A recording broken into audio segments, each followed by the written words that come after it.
ఈ ఇయర్ కొత్తిమీర హార్వెస్ట్కి నేను పిచ్చ హ్యాపీ అండి. ఇది అట్లీస్ట్ 5th బౌల్ వేసినప్పటి నుంచి ఈ బౌల్ నిండా వస్తుంది కొత్తిమీర.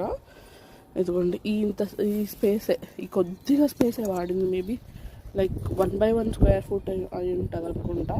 మీరు చూస్తే ఈ కొంచెం స్పేసే కొత్తిమీర ఉండేది.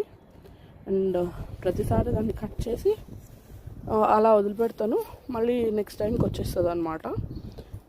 అయితే ఇది చెప్పాను కదా, 5th bowl, around 5th or 6th bowl. చాలా బాగా వచ్చింది ఈసారి కొత్తిమీర. I'm pretty satisfied. అండ్ ఇవన్నీ వచ్చేసి దోసకాయ చెట్లు. హోప్ఫుల్లీ దోసకాయలు పళ్ళు బాగా వస్తాయి అనుకుంటున్నాను. అండ్ ఇంకా ఆనియన్స్ది కూడా ఇవాళ నైట్ ఎగ్ బుర్జీ చేస్తే ఆ ఆనియన్స్ అందులోకి వెళ్ళిపోతాయి.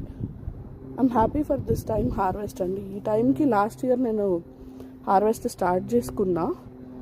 అంటే బాగానే పెద్దగానే చెట్లు వచ్చున్నాయి. ఈ ఇయర్ కొంచెం గ్రోత్ స్లో అనిపించింది, కానీ వాట్ ఎవర్ టొమాటోస్ సైడ్ కానీ కొత్తగా మొలకలు వచ్చే సైడ్ కానీ నేనే లేట్ చేశానేమో అనిపించింది. But this year comparatively harvest is slow, కానీ ఈల్డ్ కూడా మంచి ఈల్డే వస్తుంది. కొత్తిమీర వైజ్ ఐ ఫెల్ట్ లైక్ మంచి ఈల్డే. అండ్ మిరపకాయలు ఇప్పుడిప్పుడే మొదలయ్యాయి. Hopefully I will see a better yield అండి.